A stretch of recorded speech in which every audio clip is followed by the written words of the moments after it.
Tuntunan masyarakat akan penyelenggaraan pemerintah yang baik atau good governance selama kurang lebih 5 tahun belakangan ini sangat gencar. Selain itu, pada saat ini, kita telah memasuki era teknologi, di mana semua serba canggih dan serba cepat. Oleh karena itu, pelayanan yang berkualitas dan bermutu tinggi menjadi perhatian utama dari organisasi publik. Kemajuan transportasi dan teknologi membantu untuk berpergian kemana saja dengan mudah. Sekarang, memesan tiket pesawat bisa kapanpun dari mana saja. Untuk berpergian ke luar negeri, hal yang harus dipikirkan pertama kali bukan hanya soal dana dan tiket pesawat saja. Sebelum berangkat, kita juga harus membuat paspor. Paspor ialah dokumen resmi yang dapat digunakan sebagai identitas pengenal ketika berada di luar negeri. Buku kecil tersebut memuat informasi seperti negara asal pengguna paspor, nama lengkap, foto, tanda tangan, tempat dan tanggal lahir, serta informasi penting lainnya yang diperlukan ketika ingin masuk ke dalam suatu negara. Tanpa paspor, seseorang tidak dapat diperbolehkan melintasi imigrasi, baik pada keberangkatan maupun kedatangan di bandara. Untuk itulah, membuat paspor menjadi hal yang sangat penting. Selain pengaturan di bidang keimigrasian, pelayanan keimigrasian juga tunduk pada pengaturan di bidang pelayanan publik. Menteri Pendayagunaan Aparatur Negara dalam Keputusan Nomor 63 Tahun 2003 tentang Pedoman Umum Penyelenggaraan Pelayanan Publik mengatakan bahwa hakikat layanan publik ialah pemberian layanan prima kepada masyarakat yang merupakan perwujudan dari kewajiban aparatur pemerintah sebagai abdi masyarakat. Hal ini menegaskan bahwa pemerintah melalui instansi penyedia layanan publik seperti imigrasi harus bertanggung jawab memberikan layanan prima kepada masyarakat. Dengan demikian, pelayanan publik ialah pemenuhan keinginan dan juga pemenuhan kebutuhan masyarakat oleh penyelenggara negara. Pelayanan publik juga harus beradaptasi dengan perkembangan zaman sehingga dapat memberikan kebutuhan serta kepuasan kepada masyarakat. Oleh karena pelayanan keimigrasian harus terselenggara sesuai dengan tingkat perkembangan dan juga kebutuhan masyarakat. Pada tahun 2020, dunia dihantam bencana pandemi virus corona atau COVID-19. Guncangan berdampak pandemi COVID-19 juga sangat terasa dalam jajaran pemerintahan, di mana akses pelayanan publik dihadapkan pada tantangan tetap terjaganya kualitas layanan publik yang prima. Namun di sisi lain juga tetap harus memperhatikan aspek keselamatan penyedia dan pengguna layanan melalui penerapan social distancing dan physical distancing. Pemerintah Indonesia terus berupaya untuk mencegah penyebaran virus dengan mengeluarkan beberapa kebijakan. Salah satunya membatasi masyarakat untuk beraktivitas di luar rumah, sehingga muncul slogan kerja dari rumah, belajar dari rumah, ibadah di rumah. Tentunya dengan pembatasan ini, sektor pelayanan publik pun akan terganggu, karena mengharuskan penyelenggara pelayanan untuk mengurangi pertemuan langsung dengan para pengguna layanan. Kementerian Hukum dan HAM sendiri telah beberapa kali mengeluarkan perintah pelaksanaan tugas kedinasan di rumah bagi pegawainya, yaitu 1.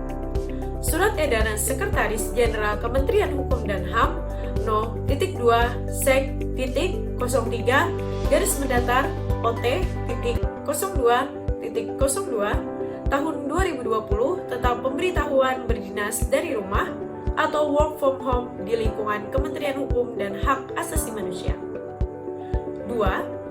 Surat Edaran Sekretaris Jenderal Kementerian Hukum dan HAM No.2/Sek.04.OT.02.02 tahun 2020 tentang penghentian sementara kegiatan perkantoran dalam rangka mencegah penyebaran wabah coronavirus diseases atau COVID-19 di lingkungan Kementerian Hukum dan Hak Asasi Manusia.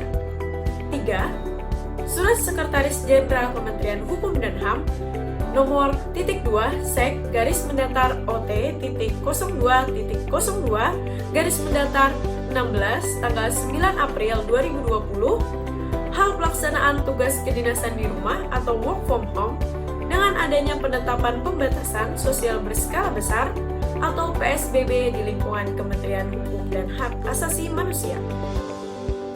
Yang keempat, Surat Sekretaris Jenderal Kementerian Hukum dan HAM No.2/Sek.02.02/17 tanggal 20 April 2020 tentang perpanjangan pelaksanaan tugas kedinasan di rumah atau work from home dan penetapan jam kerja pada bulan Ramadan 1441 Hijriah bagi aparatur sipil negara di lingkungan Kementerian Hukum dan Hak Asasi Manusia.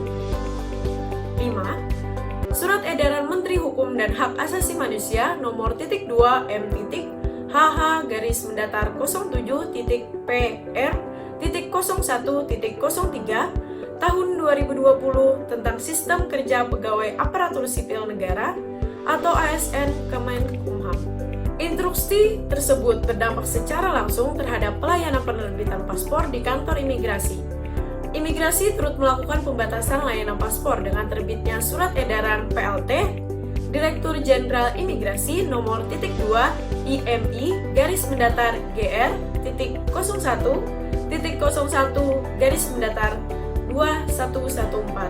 tahun 2020 tentang pembatasan layanan keimigrasian dalam rangka mencegah penyebaran virus diseases atau COVID-19 di lingkungan kantor imigrasi. Surat edaran dimaksud membatasi pelayanan paspor dengan memprioritaskan kebutuhan mendesak untuk pemohon bagi 1. Orang sakit yang tidak bisa ditunda penanganannya atas rujukan dokter, dan 2. Orang dengan kepentingan yang tidak dapat ditunda. Keterbatasan dalam melakukan pelayanan secara langsung tidak mengurangi semangat dalam memberikan pelayanan yang prima. Penyelenggaraan layanan publik diharapkan dapat melakukan berbagai inovasi agar tetap dapat melaksanakan pelayanan. Namun, juga tetap harus memperhatikan protokol kesehatan dan mencegah penyebaran COVID-19. Di sisi lain, masyarakat sebagai pemohon paspor juga memiliki kekhawatiran apabila harus datang ke kantor imigrasi untuk mengajukan paspor baru maupun pergantian. Kondisi pandemi menambah resiko tertular di masyarakat apabila harus keluar rumah atau bahkan datang ke suatu kantor pelayanan publik. Untuk merespon permasalahan-permasalahan tersebut, pada tanggal 30 Juni 2020, melalui Surat Edaran PLH Direktur Jenderal Imigrasi nomor IMI 1060-GR0101 tahun 2020 tentang layanan izin paspor, jajaran imigrasi memulai inovasi terbaru dalam bidang pelayanan paspor di masa pandemi COVID-19. Kamu di rumah saja, biar imigrasi yang datangin kamu. Tagline ini menjadi slogan dalam memberikan pelayanan izin paspor. Layanan ini adalah pelayanan paspor dengan metode remote yang menargetkan pemohon dalam suatu komunikasi baik di perkantoran maupun di perumahan. Dalam surat edaran dimaksud, alur pelaksanaan layanan izin paspor yaitu pengajuan permohonan layanan izin paspor. Pemohon mengajukan permohonan layanan izin paspor kepada kantor imigrasi melalui surat permohonan dari pimpinan atau perwakilan perkantoran, atau pemerintah, atau TNI, atau Polri, atau BUMN, atau BUMD, atau swasta, institusi pendidikan, komunitas atau organisasi, dan komplek perumahan ataupun apartemen. Dalam surat permohonan memuat mengenai keterangan jumlah pemohon paspor, data para pemohon paspor, yaitu meliputi nama, tempat tanggal lahir, NIK, permohonan paspor baru atau penggantian, permohonan layanan paspor biasa atau layanan percepatan 1 hari, lokasi dan waktu pelayanan paspor, serta nomor kontak PIK yang dapat dihubungi dalam rangka koordinasi. Proses yang kedua adalah proses persiapan pelaksanaan layanan izin paspor.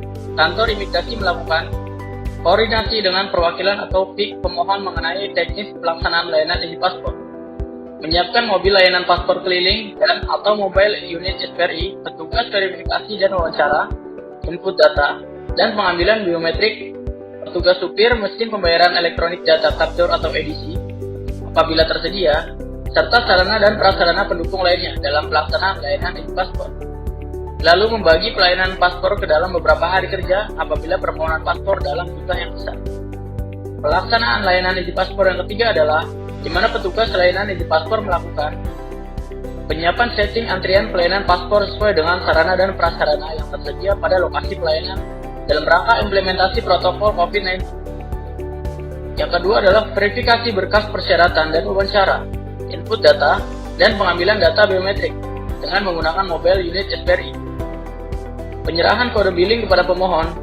Lalu apabila terdapat permohonan layanan percepatan 1 hari, pemohon melakukan pembayaran PNBP sebelum pukul 1 waktu setempat. Lalu pada proses penerbitan paspor.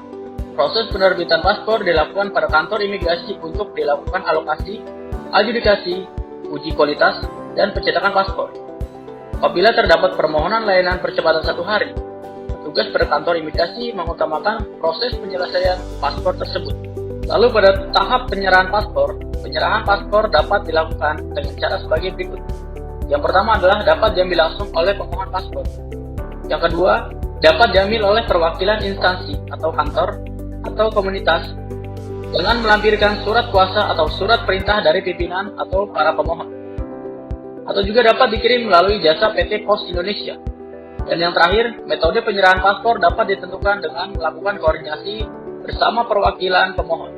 Dengan adanya e-paspor, dapat mempermudah masyarakat dalam pengajuan paspor di masa pandemi COVID-19 dan juga dapat mengurangi antrian yang panjang di kantor imigrasi, sehingga dapat meningkatkan kualitas pelayanan pada kantor imigrasi. Pelayanan e-paspor juga tetap mengikuti protokol kesehatan sesuai dengan SOP pelayanan paspor di tatanan kenormalan baru.